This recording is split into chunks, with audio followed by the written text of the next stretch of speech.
There were definitely times when I thought, "Oh, like, I don't know if I'm cut out for science, like, I don't know if I'm smart enough," and I think a lot of people have those doubts and they don't talk about it. I did some research in a lab at USC that was cognitive science research. I loved my mentor, the other people working in the lab as well, and I think they were really people who kind of made me feel like, "Oh, I can belong in this space. I am smart enough, I can work hard enough to ask these questions and try and discover the answers." Welcome to Quadcast. Today I'm talking with Ella Graber, a freshman at Vanderbilt University, where she's studying cognitive studies and Spanish. She's a research assistant at the Critical Illness, Brain Dysfunction, and Survivorship Center and is interested in pursuing a career in medicine. Outside of her major, Ella enjoys playing trumpet in the Blair School of Music's big band and in her jazz combo class. Welcome, Ella. I'm so excited to see you and talk to you and catch up. Thank you. I'm excited to talk to you too.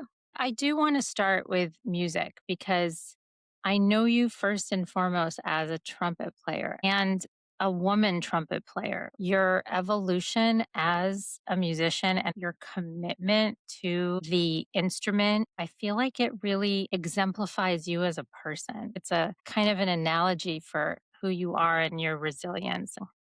Will you talk Oh, to me a little bit about that? sure. Thank you. That's a very nice thing to say. I think when I first started trumpet, I was more so into classical music. I hadn't really gotten into jazz yet.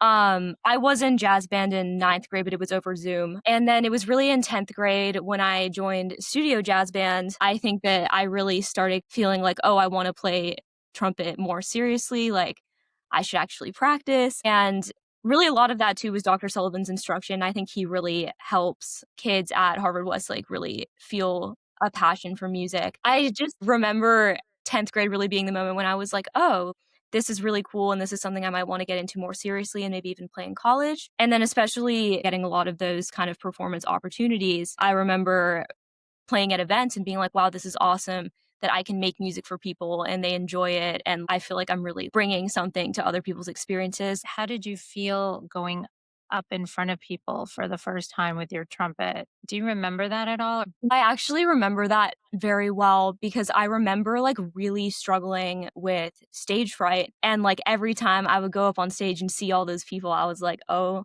my God, this is not happening right now. I still definitely get nervous when I perform sometimes. I think that is an ongoing struggle, though it has gotten a lot better. Was there anything you told yourself right before coming on stage? Was there something you used to calm your nerves or trick yourself? Because the trumpet requires so much boldness and strength, physical strength to sustain those notes, which you do so beautifully. Yeah, trumpet is not a forgiving instrument. If you're nervous, it definitely shows up in your sound.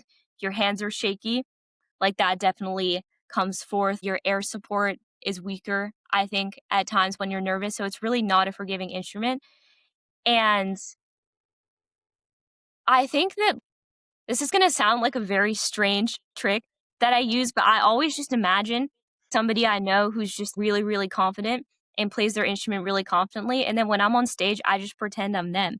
And I'm like, they Mm. don't get nervous. When you got to college and you tried out for big band and your combo, were you nervous? I mean, there must be so many other talented musicians also trying out. How did you prepare for those? Honestly, that was the one audition, I think the audition for combo at Vanderbilt, where I felt satisfied with the way I played because I wasn't nervous.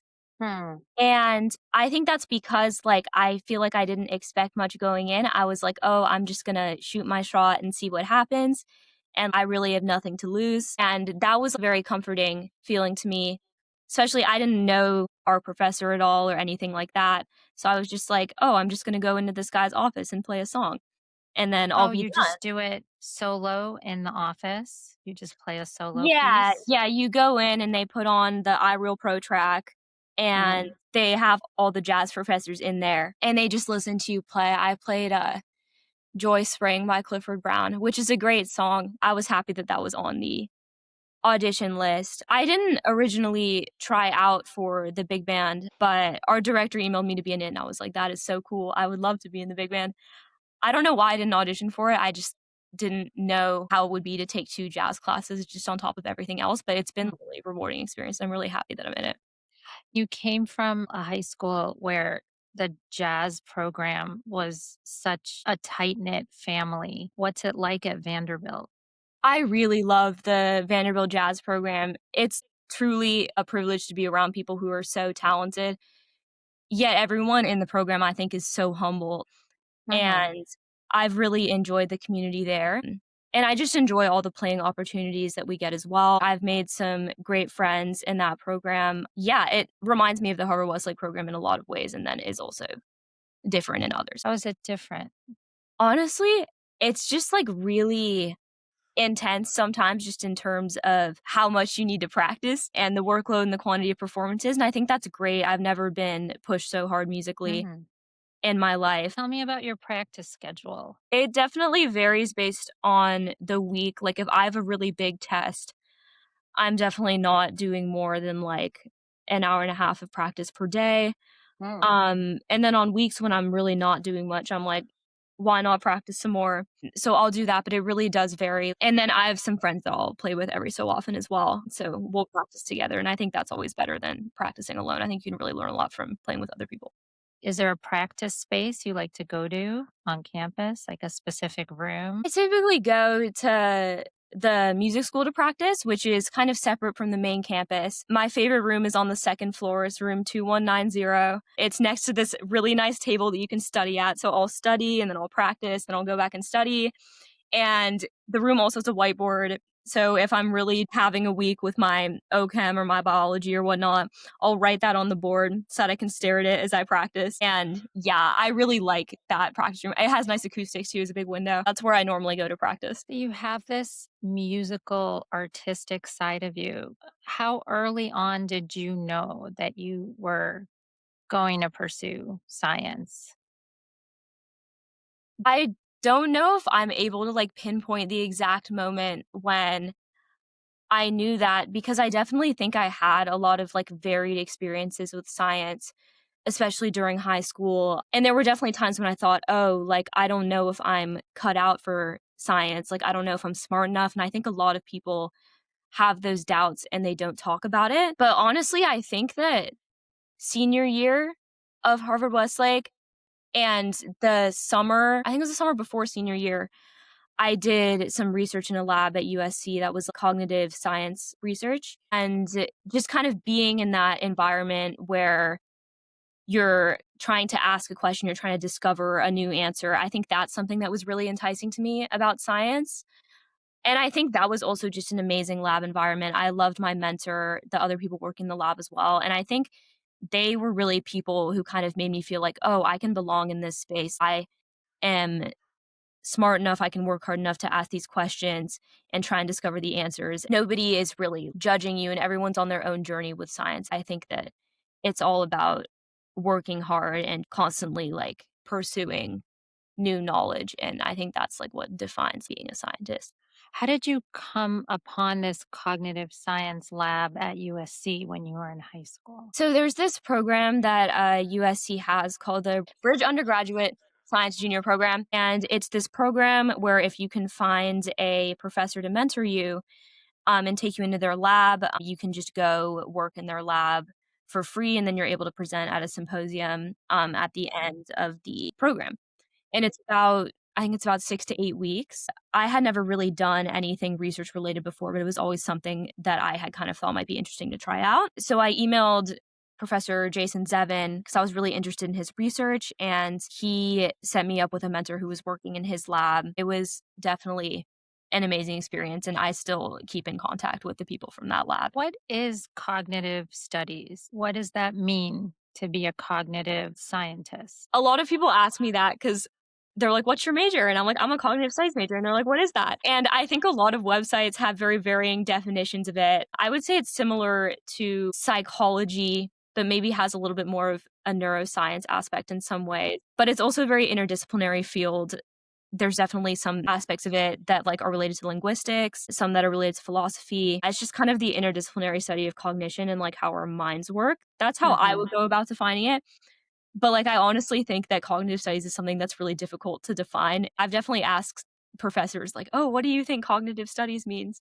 And if you ask that to multiple professors, the answer is always different. And what interests me is that Vanderbilt has that as a major. It's kind of open ended in a way, in the sense that you can combine it with other disciplines in creative ways, depending on what you're inquiring about, what you're researching. And you are a research assistant at the Critical Illness, Brain Dysfunction, and Survivorship Centers. What does that center do, and what research are you working on in particular? So that center does a lot of work investigating ICU delirium and the long-term cognitive impacts that are associated with that. So delirium is an impairment in attention or awareness that develops over like a relatively short period of time.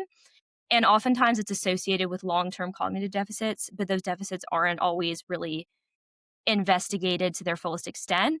And Hmm. there's a big prevalence of delirium within the ICU setting just because the ICU is just a very confusing place to be, especially for patients that are already critically ill. There's always lights on at strange hours. There's not really any clocks. You're kind of having breathing tubes put in you all the time. You're oftentimes on a lot of medications, including sedatives, that can kind of make you feel a little confused. So it's just like a really difficult place to be sometimes. Yeah, you're not grounded in reality. Yeah, I think that's a great putting it, that you're not always fully grounded in reality in that environment. Hmm. And the particular study that I'm working on is effects of ketamine and etomidate during RSI, and RSI stands for randomized trial of sedative choice for intubation. And we're basically studying the effectiveness on ketamine versus etomidate as sedatives during tracheal intubation for adults, and we're studying that in regard to survival and PTSD symptoms 12 months after their ICU stay. So I basically, my role in the lab is to call those patients that have been in the ICU and administer cognitive assessments to them. We use the Montreal Cognitive Assessment to kind of assess cognitive impairment. Hmm. We also use some things that measure PTSD and anxiety and things like that. I've had a great time working in the lab so far. I knew that ICU delirium was a very real phenomenon, but I didn't know nearly how common it was. And I had never really talked to people who had experienced that firsthand. So it was really an eye-opening experience speaking to those patients. And I think every week when I speak to patients, I like learn something new. So, has this experience narrowed down or shaped what you think you want to keep exploring moving forward? Mm. I never know just because I think that college is really a time for exploration. I'm like, if I shadow someone and they're doing some really cool specialty and I suddenly become interested in that, that might be what I want to do. I Hmm. think we're always kind of finding new experiences and like seeing like, oh, is this something that I would be interested in? But what I will say is I do definitely think this lab has fostered more of an interest than I had previously in psychiatry as well as ICU medicine. I think I had definitely thought about psychiatry previously, but I feel like ICU medicine wasn't something that I had really thought about being super interested in until joining this lab. I'm kind of excited to see where that interest could take me. What are you looking to do in your summer as you're exploring these different options? Yeah, so currently my tentative plan for the first part of the summer is to work in this lab a little bit more as well as take hopefully a statistics class here just because I need to get that out of the way for pre-med requirements. And then I'm also taking physics at UCLA the second part of the summer. Because UCLA is on the quarter system, I have to take 3 physics classes in order for that to add up to the 1 year of physics required for the pre-med track. So I took physics at UCLA last summer. I'm going to take it again this summer, and then I'm going to take it again next summer. I'm also hoping to do some shadowing over the summer and also some volunteering. I'm really curious about research funding and everything going on with funding being taken away from really vital research in the medical and health fields. Is that something that you hear about, talk about, think about with your peers and your research community at all? I definitely have heard about funding cuts in our research community, and it does really impair a lot of potentially life-saving research. I don't think that science and a political agenda are things that should ever mix. I think that they should stay separate from one another, and I think that when they mix and you have these funding cuts that are kind of related to a political agenda, that's when you really start to run into problems, because I think health at its core is about just helping other humans and making sure that we're all able to live the most fulfilling lives that we can without physical or mental obstacles. Has it affected the funding in your lab where you're working at all, or not that you know of? I do know that, our lab is a little tighter on money than it was previously due to the cuts. Mhm, I wouldn't say that the effects have been catastrophic because the research in that lab is pretty well funded. Vanderbilt has an amazing medical center. Like, I think we're really privileged to have a lot of great funding, and I think we're privileged to not have been hit as hard as some other research institutions, when it mm. comes to the funding cuts, but I definitely do hear about it. Is that one of the things that drew you to Vanderbilt, robust research opportunities? For sure. I was definitely drawn to Vanderbilt's kind of strength in medical research. It just Mhm, has a lot of really amazing opportunities, to take advantage of being in a medical research lab as like an undergraduate and as a freshman. I think that's a really amazing opportunity that you can really get at few places. So I'm just so grateful to be able to participate in that. because Vanderbilt has such a low acceptance rate, and I know what a high achiever you were and are. Tell me, what did you do in your application to highlight your character traits and show who you are? I think I definitely tried to highlight a little bit of everything that I did. I think in high school, I definitely did a little bit of each activity and I wasn't necessarily entirely focused on one. I did a lot of athletics, like I did cross country, track and field, and was super into that. And then I also did jazz music, classical music, some music outside of school, and I taught piano outside of school. So that was something that I highlighted on my application. I did a lot of volunteering where I spoke Spanish. I had volunteered with the refugee community in Los Angeles, so I talked a lot about that as well. And I think that there's a lot of pressure for students now that are applying to college to have something that their entire application is just framed around that, and it's like they Mhm, have to be focused, they have to act like they're only interested in one thing, but it's like most people do have multiple aspects to their personality, most people have multiple passions, multiple interests, mhm. and most people wanna explore multiple fields and don't know what they wanna do coming right out of high school, especially with the kind of specificity that I think is sometimes expected from students in, like, recent years, and I would say that people shouldn't be afraid to show that on their application because it's like I think being well-rounded and passionate about multiple things is something that a lot of colleges like to see. Still value. It's really just also about showing who you are. This comes up over and over again. I think you're right. When you present yourself the way you really are and what you love, not everybody does what you did. You didn't compromise on any of that. And look at where it got you, right? You are exactly where you should be. But let's talk about the Spanish because you're double majoring. Clearly, you've used your Spanish in your community service work. Do you think that Spanish will come into the picture as you're pursuing this medical path?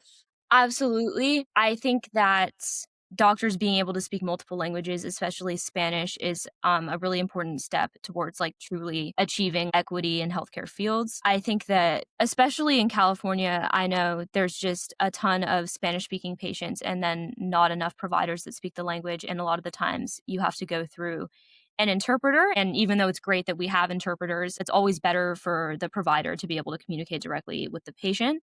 Mhm. So that's really a goal that I wanna be able to achieve in my future career. But I know my mom as well always talks about her own experience with Spanish speaking patients, and she's always saying, "I wish that I spoke Spanish." I think being able to speak Spanish is one of the most valuable tools of communication, when it comes to being a doctor in the United States, especially somewhere like California. So that's, like, an experience that I hear about from her a lot, and that's really pushed me to continue that. Do you think your desire to go into the medical and health fields came from your parents and their background? Partially, yes. I think that being around medicine most of my life has made it an appealing career option to me only because I'm able to see how rewarding it can be, but also how difficult that it can be, and, like, being able to see that balance firsthand through my parents' work has kind of made me be able to make an informed decision about whether that's something that I wanna do or not. But I also just, like, this sounds so cliché 'cause this is what every person who wants to go into medicine says, I feel like, but the combination between scientific discovery and then being able to help others is something that really draws me to medicine. Tell me a little bit about your first impressions of social life on campus at Vanderbilt. I've made a lot of great friends here. I really enjoy the presence of a lot of people that I've met here. I think campus has a good social life. There's really something for everyone. What clubs do you belong to? Oh, I belong to Hearts for the Homeless, which is a club that does blood pressure screenings at homeless shelters, and then we also hold health literacy events Yeah. for Nashville's homeless community. I love that club. I've had a great time being a part of it, and I think that that group of people is a great group of people. I'm also in Harmonies for the Elderly, where we go to homes and play music for the people there, and that's something I remember loving, when I was in high school, and I still love doing it here. The other students in your clubs, after you do events together and go into the greater Nashville community, do you hang out in town on campus? Do you ever leave campus to socialize or do you not need to? I think that you can leave campus to socialize. A lot of the times it's fun to leave campus to socialize. We have this big street called Broadway in Nashville where there's just a ton going on. You can go listen to live music, go eat really great food. There's just really a lot to do on Broadway, and I think that people love going to Broadway here at Vandy. But there's also a lot of socializing that goes on campus. Greek life is really big here. I would say it's definitely there for people who want to participate in it, but then if you're not in it, it's also not a big deal. Yeah. And there's a lot of socializing that goes on. There are a lot of on-campus parties that, the frats throw. So I think the social life is great. I've been really happy with it so far. I've met a lot of great people, and I think that anyone who comes here will be able to find their people because I really think there's someone and something for everyone. I'm so thrilled to talk to you and thank you so much for coming on and sharing all of your insights. Well, thank you for having me. I had a great time, talking to you.